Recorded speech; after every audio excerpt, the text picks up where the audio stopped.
Hi friends, welcome back to my channel Maha garden. இன்றைக்கி நம்ம சின்ன அப்டேட்டு கத்திரிக்காய் ப்ளஸ் ரெட் கலர் ஊட்டி ரோஜா, அதுக்கப்புறம் காராமணி செடி நிறைய காய்கள் போட்டிருக்கு. காராமணி செடி அப்டேட்டு ப்ளஸ் டபுள் கலர் ரோஜா ப்ளஸ் வாடாமல்லி செடியில் பூக்கள் எடுக்க ஆரம்பிச்சிருக்கு. ஓகே ஃப்ரெண்ட்ஸ், இப்போ கத்திரிக்காய் செடி பார்ப்போம். இதில் நிறைய காய்கள் பிடிச்சிருக்கு. கொத்து கொத்தாக காய்கள் பிடிக்க ஆரம்பிச்சிருக்கு. இதில் 5-6 காய்கள் மட்டும் பெருசாக இருக்குது. அதை மட்டும் நம்ம அறுவடை பண்ணி எடுத்துப்போம். இது ஒரே கையில் வச்சுட்டு எடுக்கிறதுனால அறுவடை பண்ணுறதை காமிக்க முடியல. ஃபஸ்ட்டு அந்த காய்களை காமிச்சிட்டு அப்புறம் அறுவடை பண்ணி எடுத்ததை காமிக்கிறேன். இன்றைக்கி ஒரு 5 காய்கள் அறுவடைக்கு வந்திருக்கு. இது வயலட்டு ப்ளஸ் ஒயிட்டு பச்சை கலர் 3 கலர் சேர்ந்து வரும் இந்த கத்திரிக்காயில். வரி கத்திரிக்காய், அதாவது இது ஊட்டி ரோஜா, சிவப்பு கலர் ஊட்டி ரோஜா. ஏற்கனவே பூக்கள் பூத்து முடிஞ்ச பிறகு இந்த சைடில் 3 கிளைகளில் துளிர்கள், புது துளிர்கள் எடுத்து வந்திருக்கு. இதில் துளிர்கள் எவ்வளோ ஃப்ரெஷ்ஷாக இருக்குது பாருங்கள். இது மதர் பிளான்ட், அதாவது தாய் செடிம்பாங்க. இதுலேருந்து தான் பதியம் எடுத்து வைப்பாங்க நர்சரியில். இது அவ்வளோவா கிடைக்காது. இது இன்னைக்கு கொண்டு வந்ததுனால சரின்ட்டு, ஏற்கனவே ஒரு செடி இருக்குது, ஆனாலும் இது வாங்கி வச்சுருக்கேன். நல்ல செடியாக இருக்குது அப்படின்ட்டு. இதில் துளிர்களே எவ்வளோ பெருசாக வருது பாருங்கள்.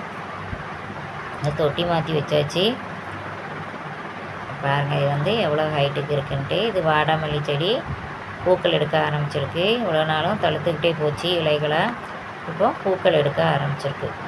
கலர் எவ்வளோ அட்ராக்டிவாக இருக்குது பாருங்கள். வாடாமல்லி கலர் நிறைய பூக்கள் பூக்கும். இது தேனீக்களை அட்ராக்ட் பண்ணுவாங்க. செடி தோட்டத்தில் வச்சுருந்தா பாலினேஷன் நடக்கும். நல்ல காய்கறி செடிகள் நிறைய காய்க்க வாய்ப்பு இருக்குது.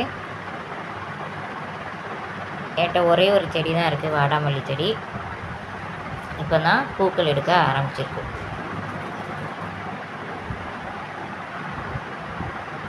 இது காற்று அடிக்கிறதுனால சாஞ்சு விழுது. 2 நூலை வச்சு நல்லா கட்டி வச்சுருக்கேன், கீழே விழாத மாதிரி சேவரோரமாக கட்டி வச்சுருக்கேன். நிறைய பூக்கள் எடுக்க ஆரம்பிக்குது. இப்போ பாருங்கள், செடியே எவ்வளோ அடர்த்தியாக இருக்குன்ட்டு. ஒரு சாக்கு பையில் தான் வச்சுருக்கேன். இது கத்திரிக்காய்க்கு அடுத்தாப்பில் இருக்குது. இந்த செடி கத்திரிக்காய்க்கு அடுத்தாப்பில் இருக்குது.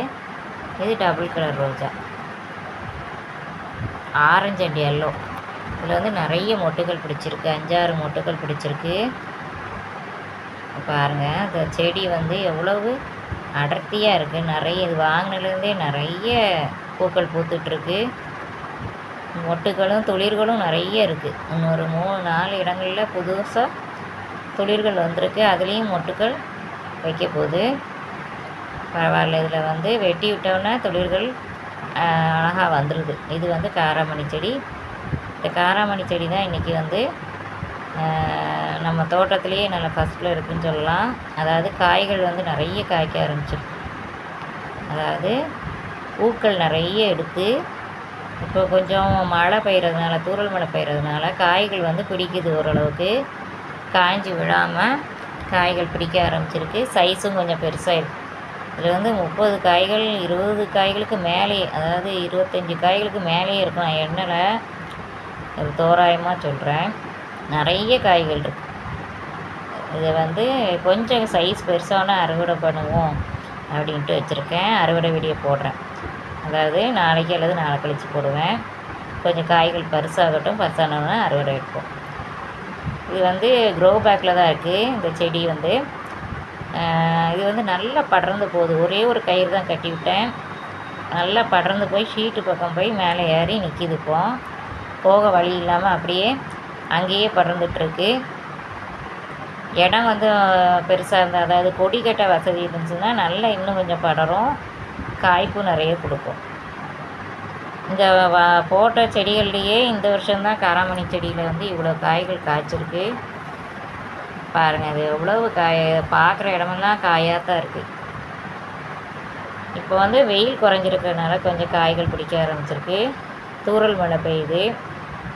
கிளைமேட்டும் நல்லா இருக்குது, அதனால் கொஞ்சம் காய்கள் பிடிக்க ஆரம்பிச்சிருக்கு. இந்த மாதிரி கத்திரிக்காய் செடிகளும் நிறைய இப்போ பூக்கள் பிடிக்க ஆரம்பிச்சிருக்கு வெயில் கம்மியானதுனால. இதுக்கு நீர் உரங்கள் எல்லாமே உரமாக கொடுக்கலாம். அரிசி கழுவின தண்ணி, பருப்பு கழுவின தண்ணி எல்லாமே கொடுக்கலாம் உரமாக இருக்குது. அப்புறம் அரிசி ஊற வச்ச தண்ணி எல்லாமே உரமாக கொடுக்கலாம். காய்கறி வேஸ்ட்டு நான் வந்து கீழே லிக்யூடு தண்ணி தான் நிறைய கொடுப்பேன். இங்கே அரிசி பருப்பு களையிற தண்ணி, டெய்லி அரிசி வாஷ் பண்ணுறது, சாதத்துக்கு வைக்க வாஷ் பண்ணுற தண்ணி எல்லாமே இது வந்து நான் கீழே உள்ள செடிகளுக்கு உரமாக கொடுப்பேன். அதனால் இதோட இது வந்து நல்லாயிருக்கு, க்ரோத் வந்து நல்லாயிருக்கு. செடி நிறைய காய்கள் போட்டிருக்கு, பரவாயில்ல. இது வந்து விதைகள் வந்து 2 விதை வச்சதில் 1 வந்துச்சு, அந்த 1 போயிடுச்சு, அதாவது நறுங்கின மாதிரி இருந்து இது நல்லா வந்துச்சு. அதனால் இதோட காய்ப்பு நல்லா கொடுத்துருக்கு. நீங்களும் காராமணி செடி வச்சுருக்கீங்களா? கமெண்ட்டில் போடுங்க. ரொம்ப நீளமாக காய்க்கலை, ஏன்னா க்ரோ பேக் சைஸ் கொஞ்சம் மீடியமானது தான். ஆனாலும் பரவாயில்ல, இந்த பேக்குக்கு இவ்வளோ காய்ச்சிருக்கிறதே பெருசு, நிறைய காய்ச்சிருக்கு பாருங்கள். மேலே ஷீட் வரைக்கும் தொட்டுட்டு போயிட்டு அதுலேயே படர்ந்து நிற்கிது, இடம் இல்லாமல் அதுக்குள்ளேயே படர்ந்து நிற்கிது பாருங்கள். எவ்வளோ இதாக இருக்குன்ட்டு சூரிய வெளிச்சம் இருக்கிறதுனால கொஞ்சம் கிளார் அடிக்குது. ஓகே ஃப்ரெண்ட்ஸ், இந்த வீடியோ பிடிச்சிருந்தால் லைக் பண்ணுங்கள், ஷேர் பண்ணுங்கள், கமெண்ட் பண்ணுங்கள். என்னோடய சேனலை மறக்காமல் சப்ஸ்கிரைப் பண்ணி பாருங்கள். Okay, thank you.